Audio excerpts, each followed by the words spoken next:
Bismillahirrahmanirrahim. Allahumma shalli ala sayyidina Muhammad. Saya berpikir kembali, apakah itu yang dinamakan adab ketika anak kecil dibantai kamu mengirimkan makanan?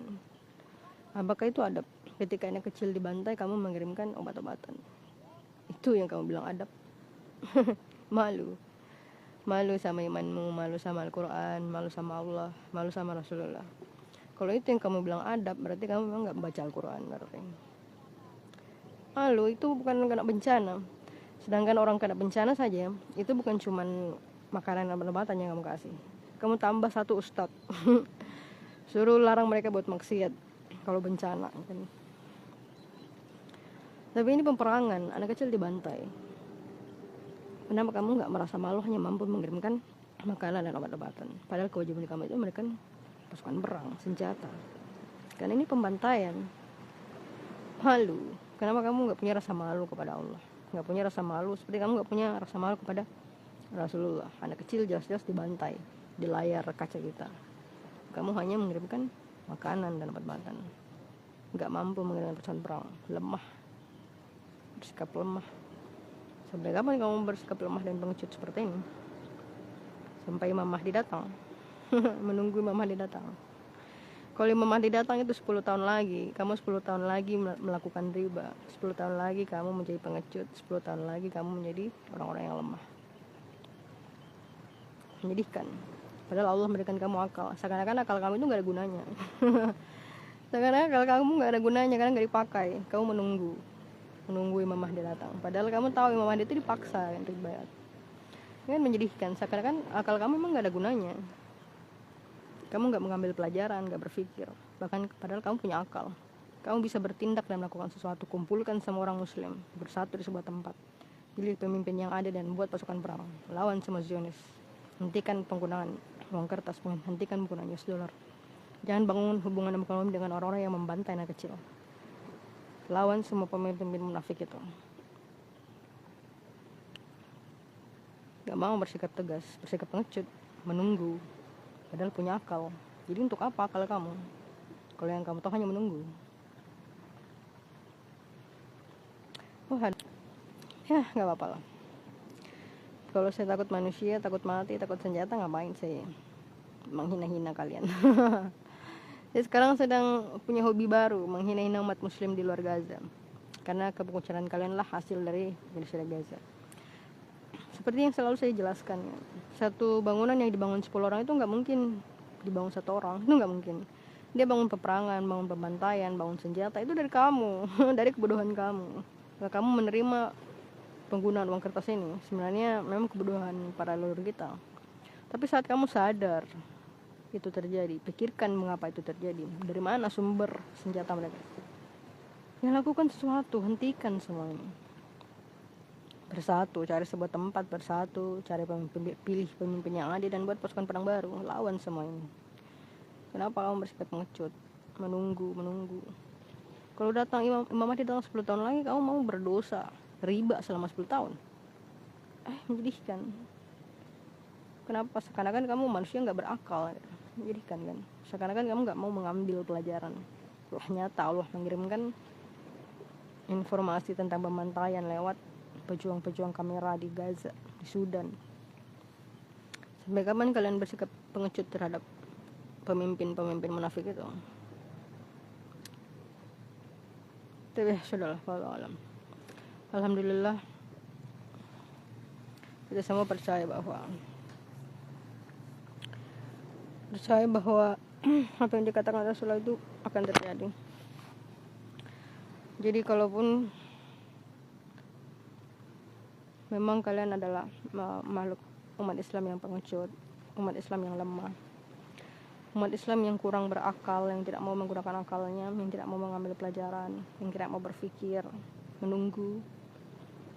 Ya, saya berharap di luar sana masih ada umat Islam yang mendengarkan ini. Mendengarkan ini dan mau menggunakan akalnya agar segera mengeluarkan umat Islam yang menjadikan ini dari pengecutan, dari kelemahan. Nyata, pembantaian terhadap anak kecil sudah nyata, pembantaian terhadap warga sipil sudah nyata.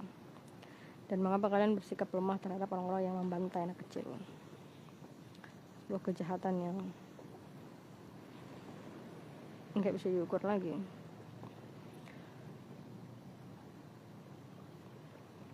Ya, wallahu alam.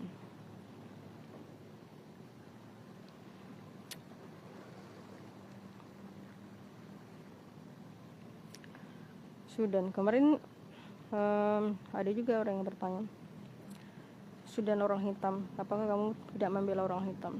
Gak ada bro, di Al-Quran itu jelas ya, ada tuh satu ayat yang menjelaskan. Tapi kalau saya bahas ayat ini tuh kalau saya dalami itu menyenangkan. Jadi mendalami Al-Quran itu menyenangkan karena Allah menggunakan kalimat yang spesifik. Pakai bahasa Indonesia saja itu udah menyenangkan banget maknanya, apalagi pakai bahasa Arab. Saya sedang belajar sih, tapi ternyata bahasa Arab susah ya. Bertambah Allah jelaskan ya, Allah menciptakan laki-laki dan perempuan, kemudian menjadikan bersuku-suku. Keren ya itu, karena Allah bilang cipta.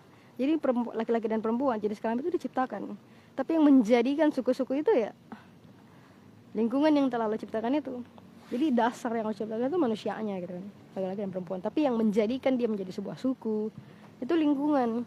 Sama seperti bahasa gitu ya. Misalnya ada sebuah bahasa kan asalnya dari Nabi Adam, dan Allah ya diajarkan ke Nabi Adam, masuk ke kita. Dan ketika bahasa itu dibawa ke sebuah lingkungan baru, lidahnya yang beku, yang mengikuti lingkungannya itu merubah bahasanya menjadi sesuai dengan di lingkungan mana dia berada.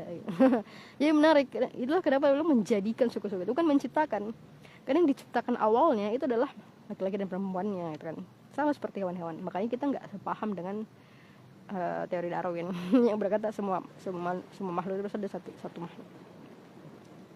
Karena Allah menciptakan makhluk awalnya sama seperti manusia, makhluknya itu ada laki-laki dan perempuan. Karena kalau dalam ayat itu Allah katakan menciptakan laki-laki dan perempuan, tapi kemudian menjadikan suku-suku. Dan jadi memang nggak ada perbedaan, mau hitam mau putih mau suku apa, semua manusia itu sama, bahkan laki-laki dan perempuan itu sama. Masalah takwanya. Jadi bukan masalah perannya, masalah takwanya. Kalau laki-laki itu menjalankan perannya sebagai laki-laki dengan hal yang telah Allah ridhoi, nah berarti itulah takwanya. Nilainya sama dengan perempuan yang melaksanakan tugasnya sebagai perempuan. Takwanya dihitung sama gitu. Meskipun perempuan melakukan perannya sebagai perempuan dan laki-laki melakukan perannya sebagai laki-laki. Jadi ya memang nggak ada perbedaan kecuali takwa yang di mata Allah. Apalagi suku-suku, bahkan suku-suku itu kan menjadikannya terproses melalui proses lingkungan atau alam misalnya. Ya Allah alam. Jadi memang gak ada perbedaan kecuali takwa di hadapan Allah. Makanya kerasisannya Zionis itu benar-benar di luar batas sih, rasis sekali. Orang hitam dia merasa rendah sekali. Orang Palestina yang putih pun juga bagi mereka rendah, dan mereka bebas melakukan apapun. Justru kerasisannya Zionis itu merajalela. Yang paling lucu itu mereka menghina orang Palestina ya. Mereka kan bikin video kan menghina orang Palestina yang kelaparan, miskin, anaknya dibantai. Padahal mereka sendiri melakukan hal yang sama dengan Holocaust.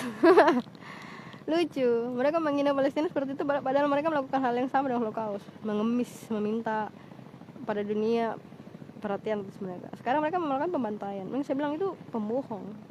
Sama seperti yang diceritakan Allah dalam Al-Quran tentang makhluk apa ya, suku pertama manusia asal suku pertamanya mereka Yahudi kan, dari saudara-saudaranya Nabi Yusuf alaihissalam.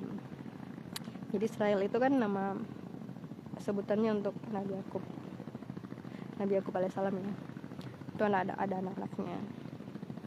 Seperti ketika mereka memberikan darah palsu kepada ayahnya, mereka kan suka melakukan kepalsuan, pembohongan, supaya mereka mendapatkan perhatian dari ayahnya Yakub.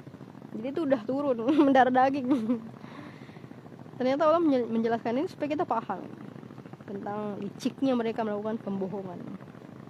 Licik sekali sih harus itu. Tapi nggak semua Yahudi jahat ya. Di Al-Quran juga sudah jelaskan ada orang-orang Yahudi yang menerima Al-Quran. Kemarin sih dengar seorang podcast, dia bilang dia orang Palestina, dia mengaku mereka juga Yahudi orang Palestina, mereka justru berbeda dengan Zionis, tapi mereka menerima Islam. Sedangkan Palestina itu sendiri pun nggak semuanya Islam. Di sini kan ada Kristen, ada Yahudi, ada Palestina yang berkulit hitam, ada yang berkulit putih. Semuanya kan orang Palestina. Makanya Palestina itu harus kembali ke orang Palestina, apapun jenisnya, apapun warna kulitnya, apapun sukunya.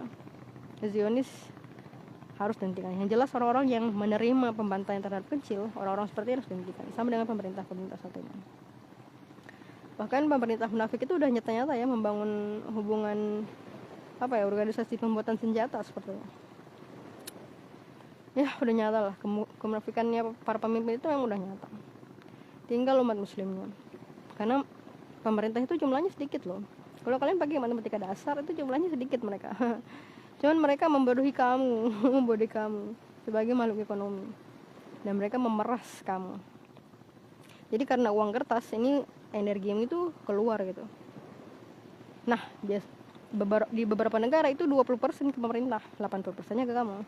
Tapi di Wakanda ini terbalik. Di Wakanda ini kayaknya 80% ke pemerintah, 20%-nya ke kamu. Makanya kita tertatih-tatih. Makanya sih kadang berpikir ya, yang Allah bilang itu orang yang hidup dalam riba, hidup sempoyongan, itu maksudnya karena dia bekerja terus-menerus mencari uang, capai. Jadi jalannya itu sempoyongan. Maksudnya itu karena di akal itu hanya mencari itu dengan sampai tertatih-tatih, sampai sempoyongan demi mencari itu, karena dia hidup dalam riba seperti kita sekarang ini hidup dalam riba. Jadi memang yang menciptakan genosida adalah kebodohan umat manusia itu sendiri. Sejatinya kejahatan itu memang datang karena kebodohan manusia. Ya, wallahu alam. Semoga umat muslim segera sadar dan kembali ke Al-Quran dan Sunnah, hadis Rasulullah SAW yang telah Allah titipkan kepada Rasulullah untuk diajarkan kepada kita. Allah.